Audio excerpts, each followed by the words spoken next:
3 weeks ago, I came home from heart surgery, feeling like a stitched-together version of myself, grateful to be alive, shaky, and sure that walking through my own front door would feel like stepping into safety. Instead, the key felt heavier than I remembered, the knob colder, and what waited inside wasn't comfort. It was a quiet rearrangement of my life, like someone had decided I'd already moved on.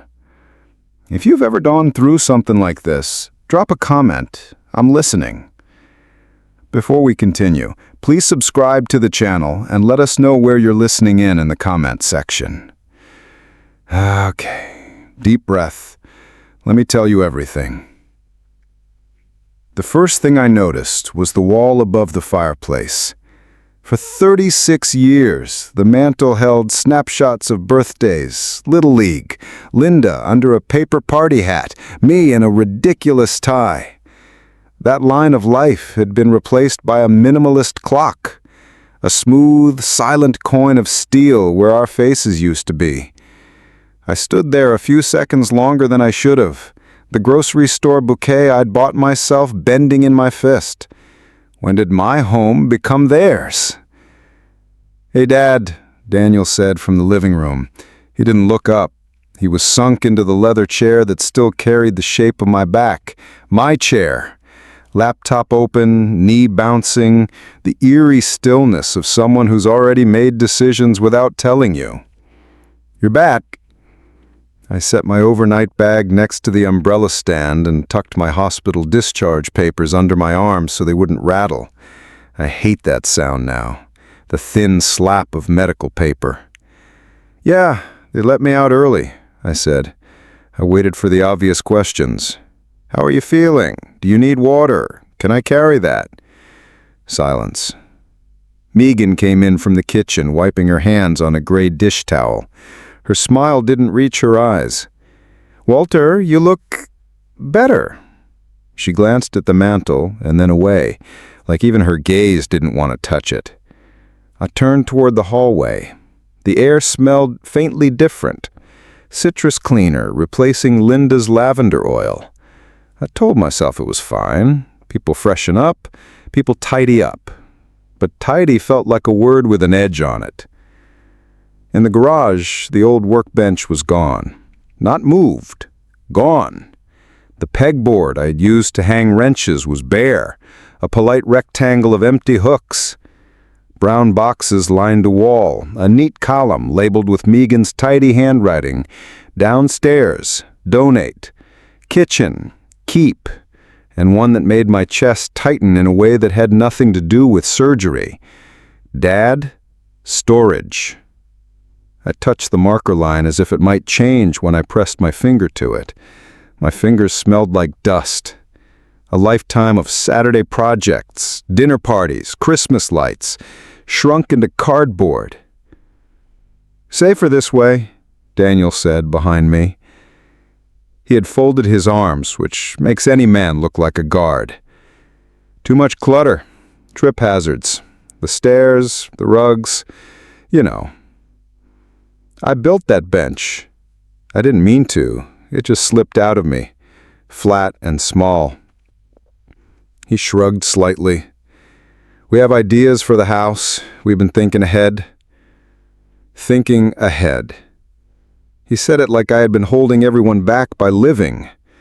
I studied his face for the boy who used to tangle his shoelaces, who asked me to double knot them so I can run faster, Dad. I couldn't find that kid. I saw a man practicing detachment. Back inside, the bookshelf that used to sag with Linda's cookbooks and the road atlases from our cross-country trips had been rearranged by color. Pretty, I guess. Soulless. The lamp with the chipped blue shade, the one Linda haggled for at a yard sale, had disappeared. In its place, a sleek pole lamp that gave off cool light like moonlight pretending to be day. "I kept your mail in a stack on the kitchen island. I handled the insurance forms." "Thank you," I said.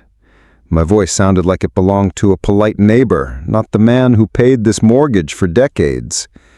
I tucked my discharge papers into the mail stack so I wouldn't drop them. They slid and fanned out like a magician's trick.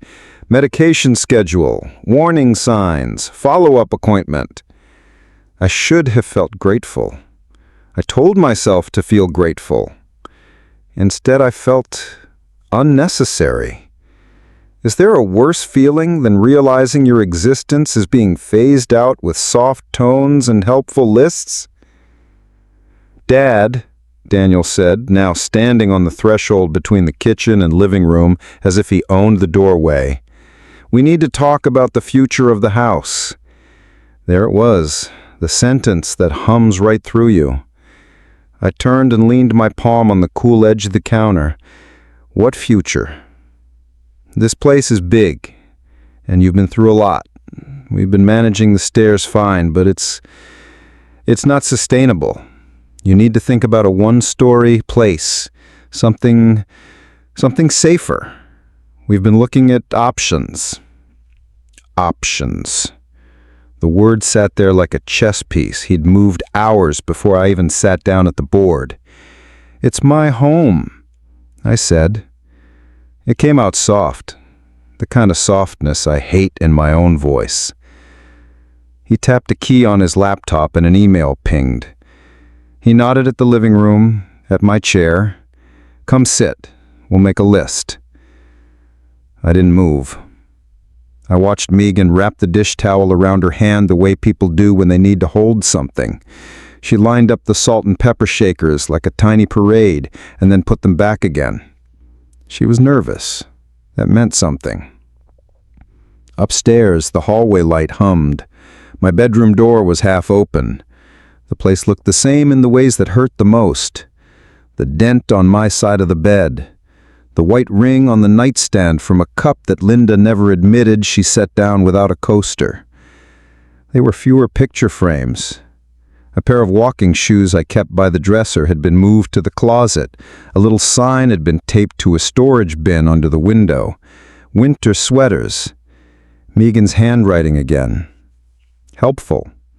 Final. I sat and listened to the house settle. Houses sigh differently after hospitals. Every sound feels like it's checking on you. The afternoon was too bright, the blinds slicing the sun into thin white bars on the floorboards. I reached for the water glass and looked at the faint fingerprints the nurse had left on my discharge envelopes.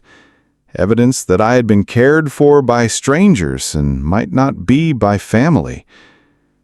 Downstairs, Daniel's voice rose and fell, animated now, as if he were on a conference call. Phrases floated up the stairwell. Market value, timeline, smoother transition. I tried to decide whether to pin this to ambition or fear. Did he think he was saving me from something? Or saving himself? A memory came to me without permission. Daniel, at 9, scowling at a model airplane because the decals were crooked. "I want it perfect," he'd said, fists at his sides. Linda had knelt and taken his hands. "Perfection is mean," she told him. "It tells you you're failing when you're not." He'd calmed down, stuck the decals on crooked anyway, flown the plane in wobbly circles and laughed like he had invented flight. Where did that boy go? I stood and opened the closet. My suit coats were pressed against each other too tightly, no space between them. I slid my fingers along the shoulders, counting them the way you count money because you're not sure what's left. My wedding ring was on the top shelf in a ceramic dish shaped like a leaf. I'd stopped wearing it after Linda passed because it made my hand feel heavier, like grief was a physical substance. I took it down and slipped the ring into my pocket, not because I planned to wear it, but because leaving it where it was suddenly felt like leaving a piece of myself unguarded.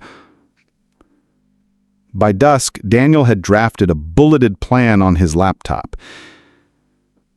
He read it to me, voice smooth with bullet points. Schedule a real estate consult. Explore senior communities. Liquidate excess furniture. excess. He kept using that word. I wondered if, somewhere in that polished list, I had been quietly relabeled the same way. "I'm tired," I said. "Gonna turn in early." He nodded, already back in the glow of the screen. "We'll pick it up tomorrow." In the bathroom, I washed my hands and watched an older man move in the mirror. A man who'd survived a surgeon's gamble, only to discover that survival comes with fine print. A question surfaced that I couldn't shake. Was I already a guest in my own life?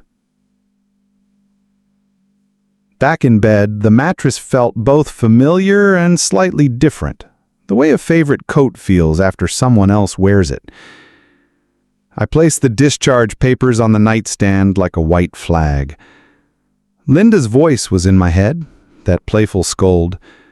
"Drink your water, Walt." I took a sip. The house settled again.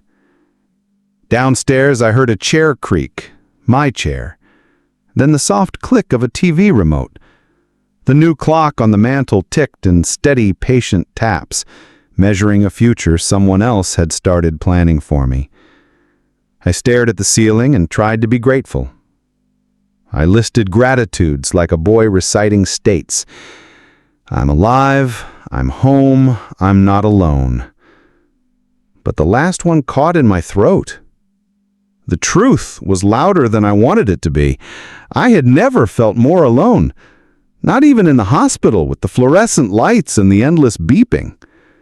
I closed my eyes and told myself tomorrow would be better. It had to be. Somewhere in the quiet, a colder thought threaded through. Some takeovers don't happen with shouting or slammed doors. They happen with tidy handwriting on cardboard and a schedule that doesn't include you. Morning came in harsh slices of light through the blinds, and my chest felt like someone had set a book on it and kept adding pages, thin pressure stacking into something heavy. I tried to sit up and the room tilted. The discharge packet on my nightstand had a bold line I could recite from memory. Call an ambulance for chest pressure, breathlessness, or sudden dizziness. I had all three. I reached for the water glass, missed, and heard it bump the wood and settle. My phone. Where was my phone? I kept it on the dresser to force myself to stand and build strength, a dumb compromise I suddenly hated. "Daniel," I called. It came out like a croak. I swallowed and tried again, louder. "Daniel." The morning sounds downstairs kept happening as if I hadn't spoken. The coffee maker grinding, the soft report of a cupboard door open, the curved sound of a news anchor's voice. I pushed my legs off the bed and stood too fast. Darkness crackled at the edge of my vision. I gripped the door frame and breathed like the physical therapist told me. In 4, out 6. I made it as far as the dresser, fingers fumbling on the smooth case of the phone. My thumb wouldn't unlock it. The screen lit my palm an indifferent blue. "Dad?" Daniel's voice floated up the stairs like he was calling from the end of a hallway in a dream, unhurried. I clung to the dresser and turned my head. I need you to call an ambulance." There was a pause that lasted long enough to hear the coffee maker drip. He came up the steps without hurrying, hair still flattened on one side from sleep, an expression that didn't match the way my heart pounded against my ribs. He took in the sweat, the way I was braced against wood, the panic I could feel in my eyes. "What's going on?" he asked, tone neutral as a weather forecast. "I can't breathe right," I said. "Please, call." He looked at the phone in my hand, then at me, then back to the phone like he was appraising an object. He stepped close, slid the phone from my fingers with a careful politeness that made my stomach drop, and tucked it into his pocket. "No," he said. "I thought I'd misheard." "What?" "You get confused," he said, almost kindly. "You just woke up. Sit, breathe, you'll be fine." "I'm not fine." Panic licked up my spine. "Daniel, my chest, please." Already I could feel how weak the plea sounded. "How do you beg your own child to save you?" His eyes flicked to the hallway as if checking whether Megan could hear, then back to me, stripped of that thin layer of kindness. "This is not a good time," he said quietly, and the words opened a part of me I didn't know had hinges. "Don't make this harder." "Harder than dying?" My voice broke on the last word. He exhaled through his nose, a tiny shake of his head as if I were refusing a reasonable request. He stepped backward toward the door.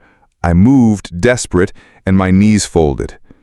I caught myself with both palms on the floor and felt the scar on my chest pull tight against skin that still didn't trust being closed. He reached behind him, and I heard the soft slide of metal that every homeowner knows too well, the lock. "Daniel, don't," I said, and there was a sound in my voice I didn't recognize, something animal and old. The latch slipped, the door clicked shut. I put my palm flat against the wood and felt the cool indifference of it. Footsteps moved away. 2, 3, down the hall, down the stairs. The coffee maker beeped its ready little beep. For a moment, I waited for the cartoonish reveal, for him to fling the door back open, shout, "Dad, I'm sorry," and hold his phone out like a lifeline. Nothing. I slid down the door until I was sitting on the carpet, breath shallow and fast. What was I supposed to do? The room sharpened into the kind of detail pain delivers. The rug's pattern was slightly misaligned under the bedpost because Megan had shifted the frame and didn't notice. The window latch had a paint ridge where I touched up a chip and never sanded. Linda's ceramic leaf dish on the dresser caught a slice of sun and threw it back onto the ceiling like a small lake. All this, and I might die in here like a man in a box someone forgot to open. I crawled.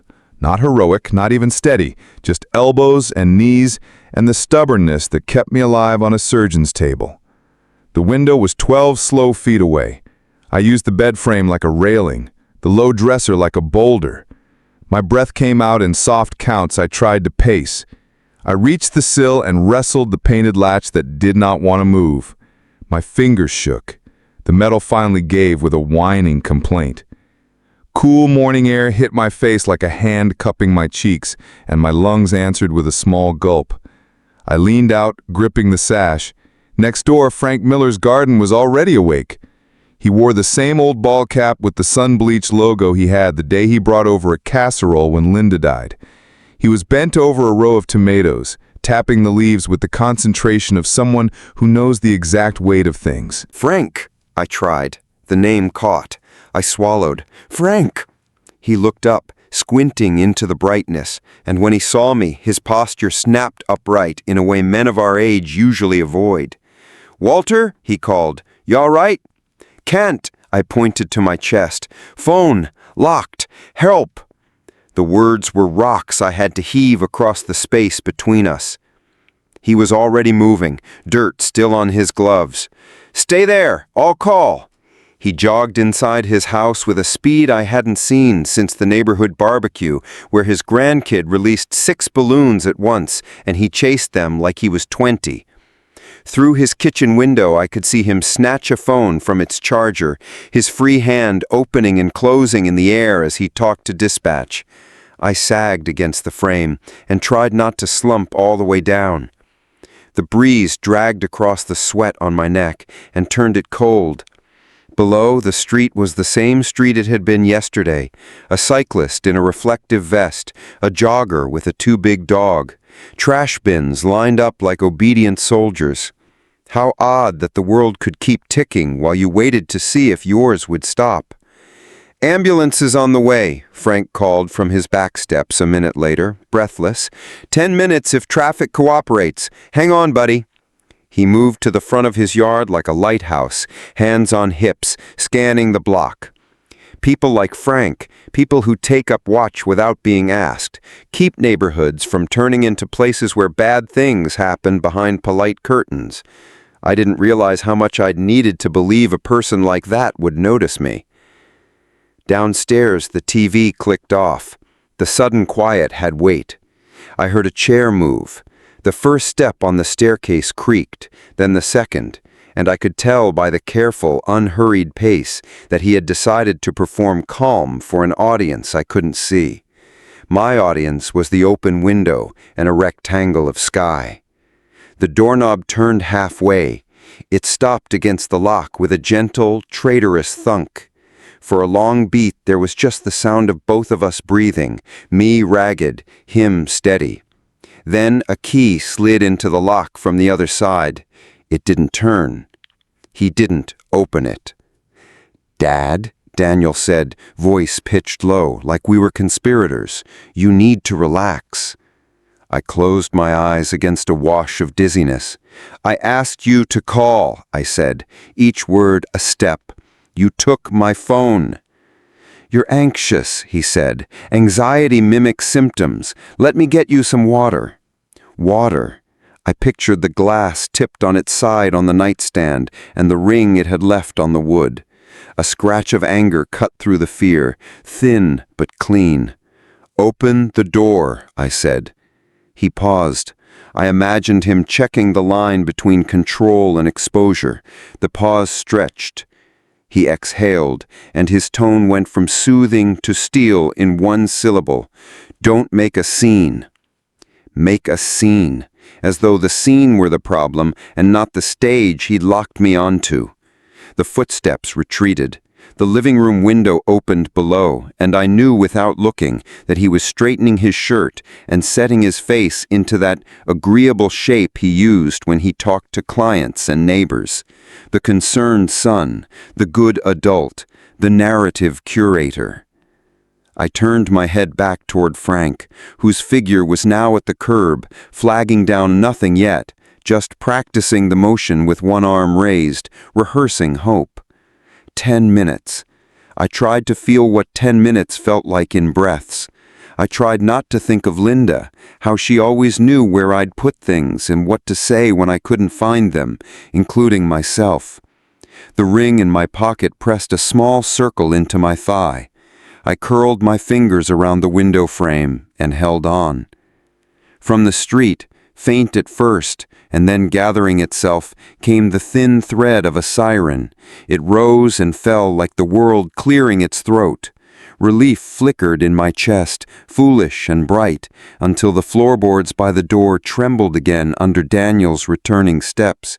Heavier, quicker now, like a man who has calculated the cost of being found out. The key slid into the lock. It still didn't turn. The siren grew louder, and the doorknob stayed still. I pulled air in, slow and stubborn, and braced for whichever would reach me first, help from the street or the person who had decided he knew better than my dying body what it needed. I didn't know yet which one I feared more. The siren rounded the corner and became light, red-white pulses skittering across the ceiling and the opposite wall. Tires hissed, doors thudded. Somewhere below, the front gate clicked. I heard the rhythm of fast, professional footsteps, not the shuffling of neighbors, but the cadence of people who do this for a living and know that minutes can be bullies.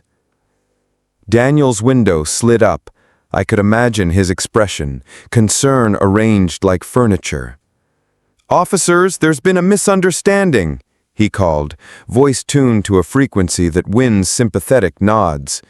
He always forgets paramedics aren't officers. He always assumes a uniform is a stage he can manage.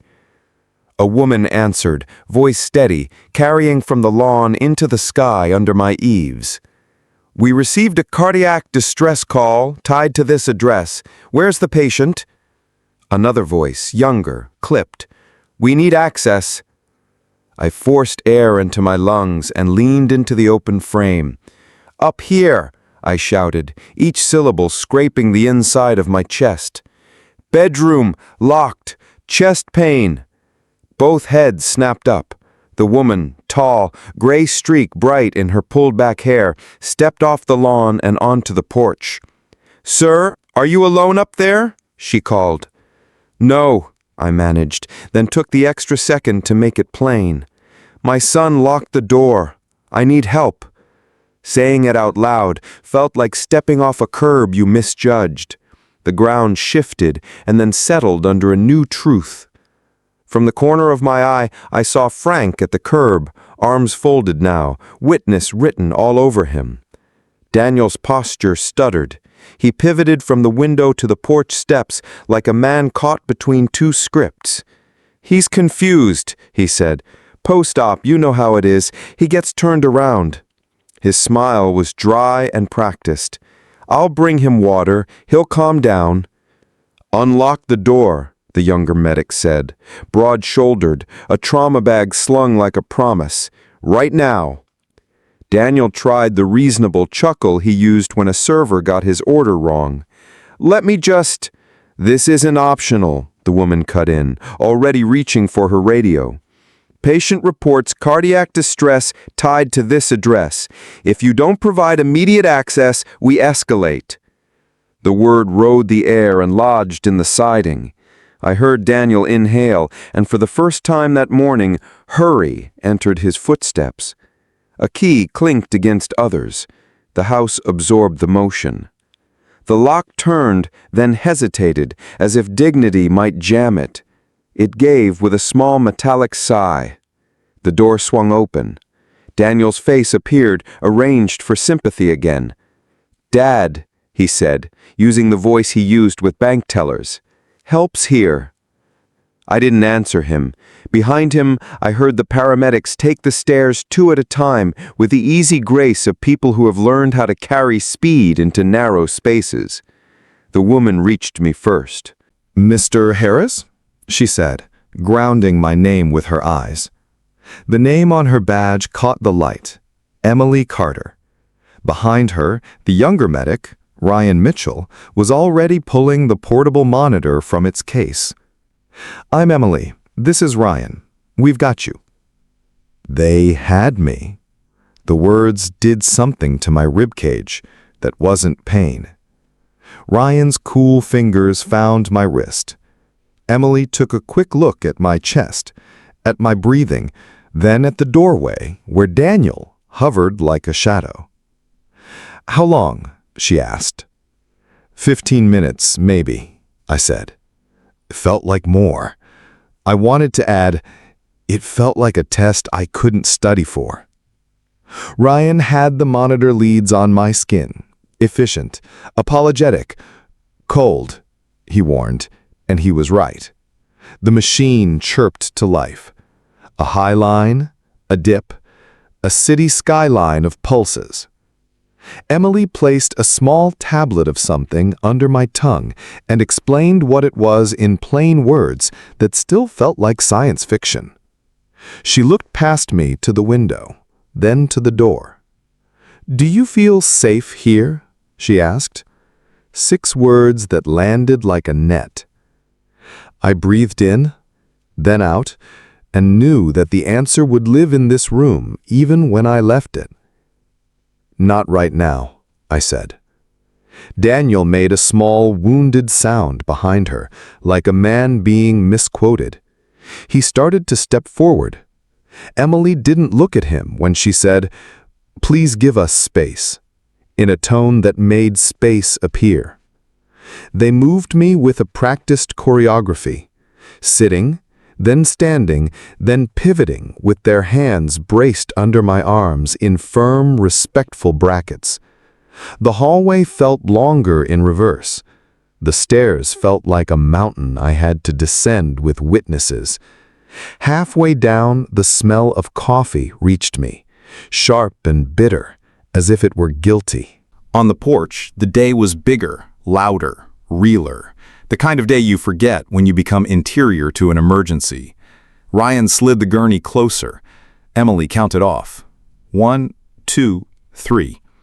The straps crossed my chest like seatbelts in a car I hadn't agreed to ride in, but needed.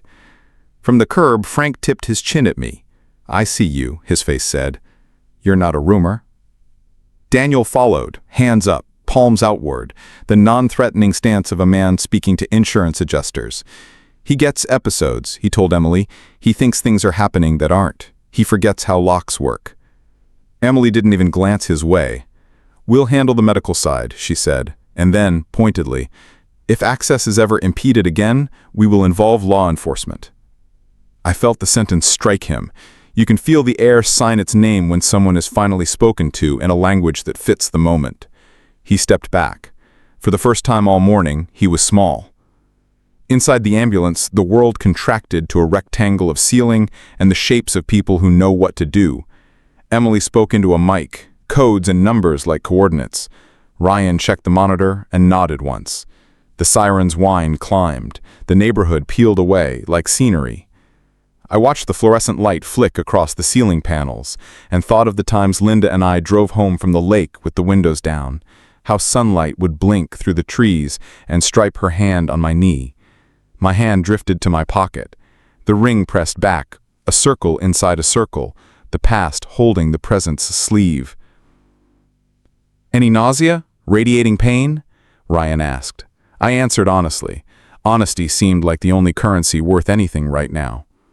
Emily told me the hospital's name as if telling me which train we were boarding, and then asked if anyone should be called to meet us. I felt the question like a door opening into an empty room. "No," I said. I thought of Daniel's mouth forming careful shapes. I thought of Megan's dish towel, her lined-up salt and pepper shakers, the way she layered care over fear until it looked like quiet. I closed my eyes and let myself be freight. The ER was a bright argument. People moved with intention, curtains swished, machines beeped a chorus. A nurse with a ponytail and the calm of old trees threaded an IV into my arm with the ease of threading a needle. A tech pasted more stickers on my chest and printed out kilometers of me in tiny black spikes. Time blurred. I tried not to watch the monitor like a fortune teller watches tea leaves. When the immediate storm passed, when numbers settled into the range that made the nurse nod and the tech unbend her shoulders, a doctor appeared at my bedside. She was mid-50s, hair cropped close, eyes like level tools. Her badge read, "Karen Walsh, MD." "Mr. Harris," she said, pulling a chair close, "you were right to come in. Another hour would have put us in a much more complicated place." Her voice was diagnostic without being cold. "Tell me exactly what happened at home." I told her the simple version. Chest pain, dizziness, the window, Frank calling. I faltered at the part where the door locked. Dr. Walsh watched my face as much as she listened to my words. "The paramedics flagged some unusual circumstances. Were you unable to reach your phone? Was access to you restricted?" The words were clean, almost sterile, and still they carried weight. I pressed my tongue to the roof of my mouth for a second to keep my voice steady. "It was complicated," I said. "I think there was confusion, a misunderstanding." Even as I said it, the word tasted like tinfoil. Who was I protecting? The man who measured me in market value? The boy who used to ask me to double knot his laces? Dr. Walsh didn't push. She made a note, but her eyes did not move from mine. "You're safe here." 4 words that rearranged something in my spine. They kept me. Hours stretched into a day, then 2. Nurses rotated like the earth. Night nurses talk softer. Day nurses tease you into sitting up. I learned the new language, milligrams, enzymes, telemetry. No flowers came. No phone rattled against a bedside table with the buzz of a son's voice saying, "How are you?" Only Frank checked in. He called the nurses' station once to ask if the gentleman from Maple Street was doing all right. The nurse smiled when she related. I cried when she left the curtain half open and I could see the slice of hallway floor, a promise that people still walked past. Somewhere in the second night, between the blood draw that woke me at 2 and the vital check at 4, the murk inside me settled into a new clarity. Survival could no longer be about hoping everyone meant well. Did they? What do you call a son who greets an ambulance with excuses and a locked door? I stared up at the perforated tiles and understood 2 parallel truths at once. I loved my child, and I could not leave my life in his hands. By morning I had a plan, not the feverish revenge fantasies of a man hurt past reason, but something calmer, colder, built the way I used to build bookcases. Measure twice, cut once, sand the rough edges so the thing stands on its own. It started with writing down what I remembered while it was still sharp. It would require timing and a witness, the way any complicated repair requires a second set of hands. It would require me to stop apologizing for almost dying. It would require me to believe that my voice still counted enough to fill a room and change what happened inside it. By the 3rd morning, the monitors had grown bored of me. My heartbeat, the numbers, the oxygen line. all of it finally colored inside the lines. Dr. Walsh sat beside my bed with her clipboard held like a book she respected. "Your rhythm's stable. Blood pressure's better. We'll discharge you this afternoon," she said. Then, after a beat that felt like permission, "If home isn't safe, say so. We have resources." I thanked her. I didn't say the word safe out loud because the syllables would have broken in my mouth. Instead, I asked for copies of everything: labs, notes, discharge instructions. Paper is a kind of armor, thin but real.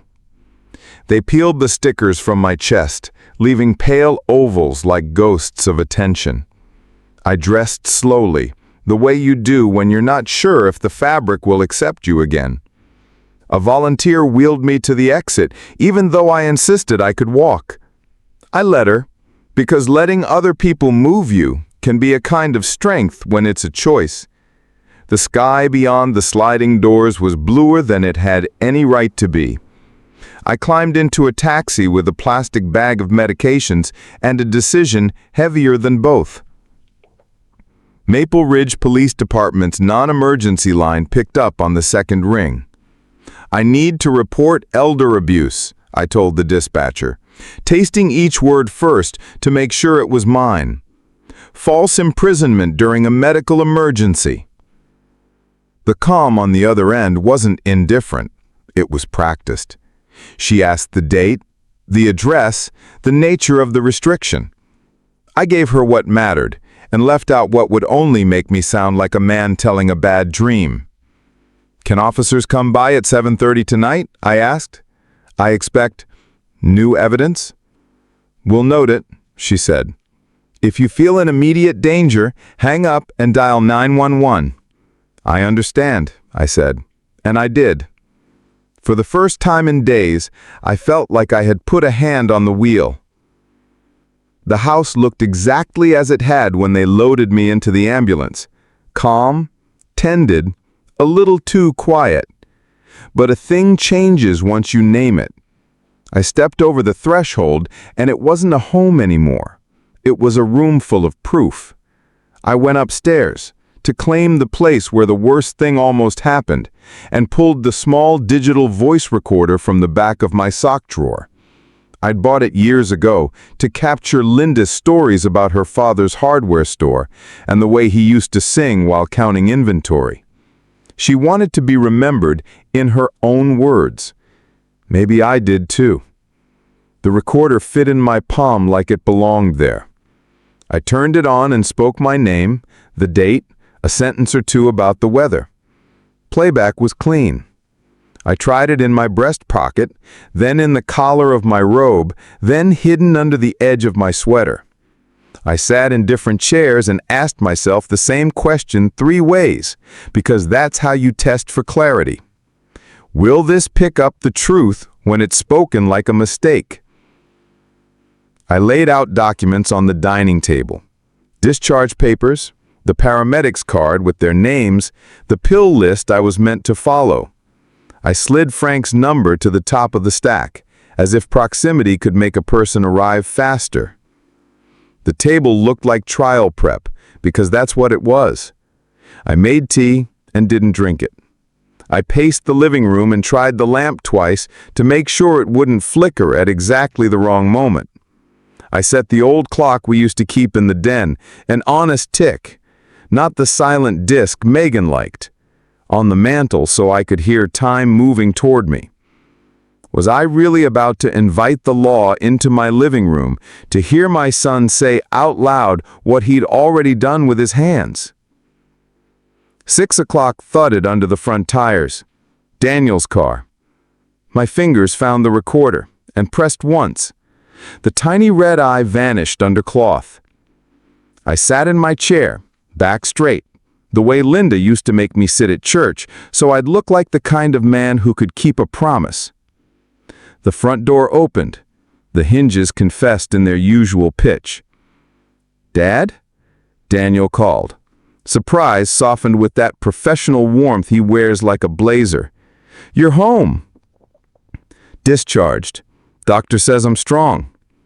I watched the sentence land on him and not sink in. He stepped into the living room, tie loosened, hair controlled, and scanned the space like it belonged to him but might be hiding something. "How are you feeling?" he asked, because he knows the script. I gestured to the chair across from me. He didn't sit. "Thought a lot at the hospital," I said, picking up one of the discharge sheets and letting it drop so the paper made a gentle complaint. "About houses, futures." The words were small hooks dragging along the floor, meant to catch. He shifted his weight. "We can revisit what we talked about," he said carefully. "This place is too much for you." "Too much for me," I echoed, then turned my head so he'd have to follow my gaze to the mantel where the minimalist clock had replaced our photographs. "Do you know what else is too much? Waking up to a locked door and hearing your own son say no." I kept my voice flat, like a man confirming a power outage. "Do you know what that costs?" His mouth compressed, a coin made of doubt. "You're confusing things," he said. "You were panicking. I was trying to calm you down." He looked toward the window as if the glass might nod along. "You know locks, Dad. Sometimes they stick." "Your key didn't," I said. He flinched so slightly I might have imagined it. I let the silence gather into a rope between us. "I shouldn't have to remind you," I said softly, "but this house is mine. I paid for it with decades. The mortgage, the repairs, the tax bills with numbers so stupidly high I used to hide them from your mother so she wouldn't worry. I've kept a roof over your head and Megan's. I've never asked for rent." I tilted my head, and for that, I got a locked door. He exhaled sharply, and the civilized line of his jaw hardened. "You've kept us dependent," he said, the slickness slipping. "You've kept me in this house like a caretaker." The word caretaker sounded like an insult in his mouth. "It's called family," I said. "It's called living together and not letting the other person die on the carpet because it's inconvenient." He laughed once, no humor, and spread his hands. "You don't understand how hard this is," he said. "How long we've been waiting around your needs while our life is on pause." There it was. Our life, singular, compact, without room for mine. "You talked about the value," I said, as if trying to recall a number I'd forgotten. "Comps? Market rate?" You sounded excited. The recorder felt warm against my chest, as intimate as a pulse. "It's math," he snapped. "You want me to pretend numbers don't exist? This place could clear a lot. We could start over without all this." He gestured vaguely at me, the furniture, the air. "All this," I repeated, like a man ordering a sandwich to see what the deli really calls it. His eyes went bright in a way I recognized from childhood tantrums and performance reviews. He was a man trying to thread a needle with two different pieces of string, the good son, the impatient heir. "Look," he said, smoothing his voice back down, "no one's trying to hurt you. But you're getting older. This house is too big. The stairs are dangerous. Megan and I have been carrying a lot." He searched for a gentler word and didn't find one. "Burden," he said finally. "It's become a burden." I watched the word float between us like a feather, and then land exactly where I wanted it. A burden. Your father. The ring in my pocket felt suddenly heavy, like a tiny anchor I was grateful for. Headlights washed across the far wall, then slid away. A patrol car turned onto our street, slow and unremarkable. Through the window I could see Frank on his porch, pretending to inspect the railing.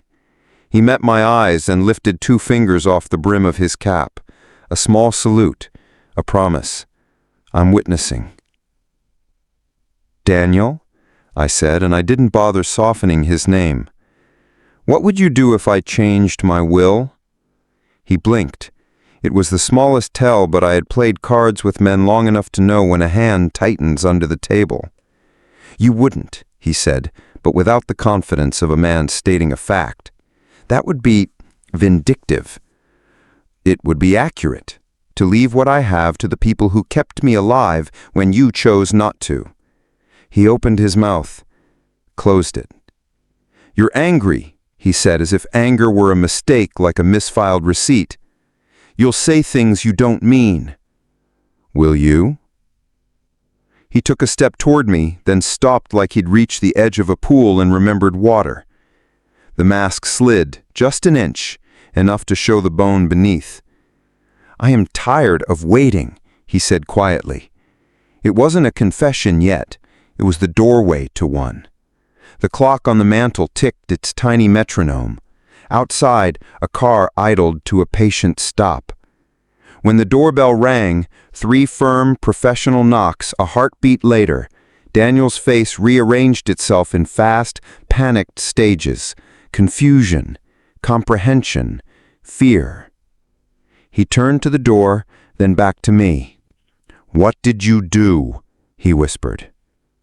I touched my chest, as if to steady my breathing, but really to feel the small machine hiding under fabric. I decided not to die quietly in my own house. I measured twice. I cut once. The doorbell rang again. Was I ready to hear my son say the next part out loud? I didn't know, but I knew I was ready for someone else to hear him with me. I stood, not shaky, not theatrical, just a man reclaiming the simple right to be upright in his own living room, and walked toward the knock that sounded like a future I chose. The knock had that firm rhythm you feel in your sternum. I opened the door to 2 uniforms and a square of evening air that smelled like cut grass. The woman in front had the kind of posture people listen to without thinking. Her nameplate read Brooks. The younger officer beside her, Lee, held a small notepad ready like a quiet witness. "Mr. Harris?" Sergeant Brooks asked. "Yes," I said, stepping back so they could see the living room and the man in it who suddenly couldn't decide what to do with his hands. "Thank you for coming." Daniel found a smile and put it on quickly. "Officers, this is all a misunderstanding. My father's been unwell and he—" "Sergeant," I said, cutting cleanly because I had to.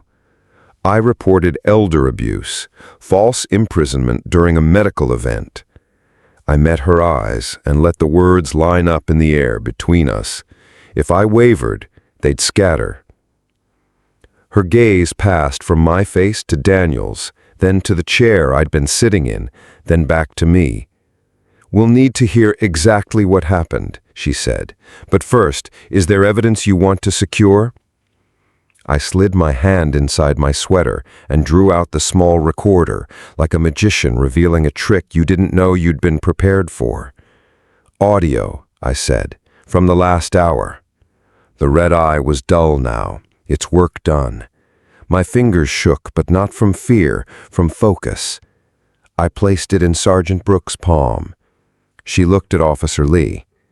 He set the device on the edge of the mantel, pressed play, and let the room fill with my son's voice. It sounded like him and not like him, like a man being translated into a language he didn't know anyone else could speak. "Burden," he said. Cool, precise. Then sharper, "I am tired of waiting." Then the sentence that made my throat close, even though I had coaxed it out of him. "I should have let you die." The syllables struck the walls and stayed there. Daniel lurched forward. "That's out of "Don't," Sergeant Brooks said, without raising her voice. She lifted one palm, and he stopped like she'd pressed it against his chest. She nodded at Officer Lee, who rewound 10 seconds and played it again. There was no softening the edges on a sentence like that. You can't sand a blade and call it a spoon. "Mr. Harris," she said to me, eyes steady, "walk me through June 11th. Start with how you felt. what you requested, and what actions your son took. So I did. I told her about the pressure in my chest, the dizziness, the water glass skittering, the call for help that took too long, the phone sliding from my palm to his pocket, the lock. I left him on the floor and went downstairs. He didn't call for help. My neighbor did. "And the paramedic interaction?" Officer Lee asked, pen moving softly, not pushing. "Daniel attempted to intercept them," I said. "He told them I was confused. I yelled from the window, and they required access." The image of Emily's level gaze steadied me just by memory. They told him if he impeded again, they'd involve law enforcement. A suitcase wheel hissed against the hallway baseboard. Megan stepped into view, one hand on the handle, her face composed the way you compose something breakable in a box, carefully and with too much space. She took in the uniforms, the recorder, Daniel's frozen pose, and me standing with a hand on the mantel to keep from shaking just out of adrenaline. "I can corroborate," she said, before anyone asked her anything. Her voice was soft, but truth has a way of carrying. "I heard him lock the door. I heard Walter begging for help. I told Daniel to call, and he said it would be better to wait." She swallowed. "He talked about selling the house. He kept checking the time." Daniel twisted toward her like a cut wire. "Megan!" She flinched, then looked at Sergeant Brooks instead of at him. I should have called myself," she said. "I didn't. I was scared. A confession can be small and still brave.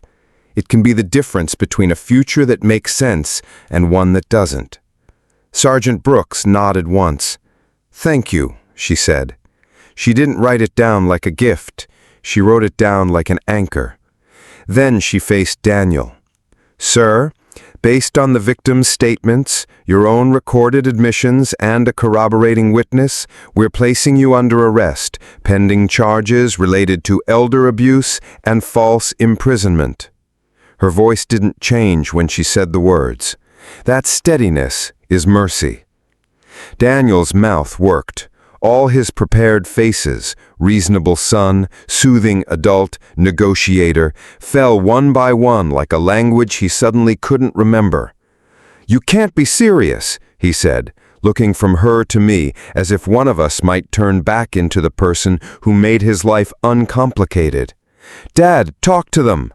"I did," I said. Officer Lee stepped close enough that the cuff's metal gleamed in the lamplight. "Turn around. Hands behind your back," he said. Daniel pivoted like the world had tilted and he was trying to find a flat place to stand. The click of the cuffs was quieter than I expected, like a seatbelt, but I felt it in my bones. "You have the right to remain silent," Sergeant Brooks began, walking him through the words we all know from screens and hope never to hear in our own living rooms. "Anything you say can and will be used against you." "This isn't over," he spat, and for a second the polished sheen of everything he'd curated cracked clean through. The old anger, childish and bright, flashed. "I'm your son." The sentence landed and didn't move me. "My son would have called an ambulance," I said. I didn't raise my voice. Grief doesn't always sound like thunder. Sometimes it's a weather report.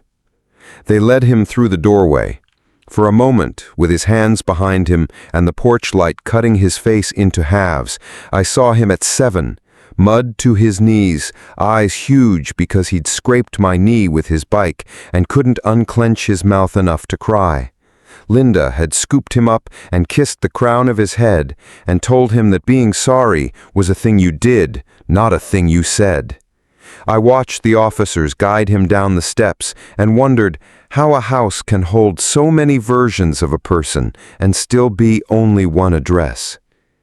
When the door closed, the living room made a sound I'd never heard from it before, a kind of exhale you get after bracing too long. Megan stood very straight, then folded at the couch like her strings had been cut. "I'm leaving tonight. Divorce papers are... She stopped and reassembled. I'll send them. I'm not your judge, I said. You did the right thing. She nodded without looking up, wiped her eyes on the cuff of a sweater that wasn't warm enough for anything that had just happened, and wheeled the suitcase back down the hall. Sergeant Brooks stayed long enough to log the evidence, take photos of the doorframe, and give me a card. She spoke about a protective order, about next steps, about case numbers that felt clinical and quietly righteous. We'll include a copy of the paramedic report, she said. It documents the access issue. The sentence was like a beam added to a structure I'd been building from memory. After they left, I stood alone in the living room with the clock ticking like a small, honest heart. The recorder sat on the mantel, mute, square, complete. I pressed play one last time, not because I needed to hear the ugliness again, but because I needed to confirm what my ears had understood. The truth had made a sound in this room, and it had been captured. Then I pressed stop for good and slid the device into an envelope with the police case number written on it in my slow, careful hand. I made myself a cup of tea and didn't drink it. I walked the perimeter of the room the way a man surveys a fence after a storm, checking for breaches, for damage, for the places where repair is possible. The chair was a chair again. The window was a window. The door was a door. Every object looked a fraction more itself, as if naming what happened had returned the house to its original vocabulary. I was tired. Not hospital tired, not pain tired, the kind of tired you feel after carrying something heavier than your body across a field and putting it exactly where it needed to go. I reached into my pocket, took out my wedding ring, and set it on the ceramic leaf dish on the mantel. Linda always said a circle is only as strong as the metal will allow. That night I believed her, and I believed something else. Some circles you step out of on purpose so you can stand upright and breathe. What do you call a confession that you invited? A door you finally opened. And what do you call the moment the door clicks behind the person who would have left you to die? Not victory, not revenge, something calmer and stranger. The house closing its eyes and going quiet, the way a body does when it knows the danger has finally stepped outside. Silence is different after the sirens leave. It's not the same hush you get on a Sunday morning or the breath hold before a storm. It's a quieter quiet, like the house wants to see if you'll fill it with the truth you finally said. The next days were paperwork and small mercies. Maple Ridge moved like a town that knows how to turn a story into a case number. A judge signed a protective order that put a clean, legal distance between me and Daniel. The district attorney's office worked faster than I expected. When Daniel stood in front of a courtroom and took a deal, probation, community service, and a restraining order woven tight enough that he can't come near me without a consequence, it didn't feel like winning. It felt like a grim nod to the facts we had all heard in my living room. Still, it was something solid underfoot. I slept better that night than I had in months. A week later, my phone rang with a voice I didn't know I'd been waiting to hear. "Patricia Collins," she said, crisp but kind. "The documents are prepped, Mr. Harris. Your updated estate plan is ready for signature. We've removed Daniel as an heir. Your sale proceeds will fund your new housing and, per your note, a donation to the Silver Shield Fund." I closed my eyes and pictured Linda's neat script on our old checkbook, the way she used to hum when she wrote numbers that mattered. "Thank you," I said. After we hung up, I put the papers in a folder and set it on the dining table where sunlight pooled. Paper armor again, but armor nonetheless. The for sale sign looked almost cheerful when the realtor planted it in the lawn. White post, bright panel, a phone number in honest black that promised showings and timelines, and a family who would bring their own noise. I touched the wooden post like it might register the gratitude coming off my hand. Frank ambled over from his side of the hedge and stood beside me, both of us squinting at the sign as if it were a painting. "You ready?" he asked. "Readier than I was," I said. "That counts." We didn't linger. We're both the kind of men who know when to leave a thing alone so it can do its work. Packing is a reckoning. I didn't rage or toss. I sorted. Megan's dishes went into a labeled box, taped shut, and slid into the hall. Daniel's suits, sharp, slim, barely worn, went into garment bags. I didn't cut their ties or stain their collars. I just moved them into the spare room and shut the door. You can decide to stop carrying a person without burning the place down. I kept the ceramic leaf dish on the mantel. I left my wedding ring there this time. It didn't feel like abandonment. It felt like setting something valuable on a shelf where it could be seen and honored, not clutched. When I ran a cloth over Linda's old cookbook, a slip of paper fell out. Her recipe for church lemonade, the one with more sugar than any doctor would approve. I tucked it into my pocket like a note from a friend. In between boxes, I filled out an application for a small apartment at a community with a ridiculous name, Evergreen Court, because marketing people don't know how to be honest about aging. The director gave me a tour on FaceTime. The place looked bright and ordinary in the way that means safe. No stairs, a common room with a jigsaw puzzle half done, a nurse who said my name and waited for me to finish answering before she started speaking again. I paid the deposit. They sent a welcome packet that was mostly calendars and cafe menus. The ordinary is underrated. What do you call a future that arrives slower and without fanfare? Sometimes you call it mercy. 17 days after the arrest, I stood at the bedroom window and looked out at Maple Ridge the way I used to when Linda was alive, like the street was part of my family. Kids chalked hopscotch squares on the sidewalk, a dog nose-printed my front glass, and there, at the curb, a new sign flashed a little in the morning light. Sale pending. The word pending is patient. I like that. Things can be on their way without knocking yet. That afternoon, Frank showed up with a plate under foil. "Sandra made too much pot roast," he said, which is his way of saying, "I see you, and I'm not leaving you alone with your thoughts." I put out 2 plates without asking whether he could stay. We ate at the kitchen island, where Daniel once typed up bullet points about my future. Frank talked about his tomatoes and the grandkids' first bike ride, and then he drummed his fingers lightly and said, "You play cards?" I grinned into my fork. "Poorly," I said. "Perfect," he answered. "Thursday nights at the community center. Bunch of old-timers trying to remember how to bluff." He grinned. I felt something in my chest fall back into place with a small, satisfying click. Count me in. I don't pretend I'm healed. Some mornings I wake up with the exact sound of a lock sliding into place and have to put both feet on the floor to make it stop. Some nights I hear sirens in the distance and hold very still until they pass. I check the front door twice at bedtime, then check it again because there's a part of me that wants reassurance I can't ask Linda for. But the house feels different. After the evidence envelopes and the signatures and the boxes, the rooms return to themselves. The lamp lights a circle of reading again. The clock ticks like a steady friend. I repaired the sticky window latch with a razor and a little sandpaper. It opens smoothly now. Sometimes you fix a thing not because you plan to keep it forever, but because you refuse to leave it broken for the next person. Patricia called to say the new will was recorded. I thanked her again. I made a list for my move. Change of address, meds refill, label the kitchen box, open first. I added, buy a plant at the end, because living things improved the look of a place, and because Linda used to talk to our pothos when she watered it, and I liked the way her voice sounded when she did. That night, a text blinked on my phone.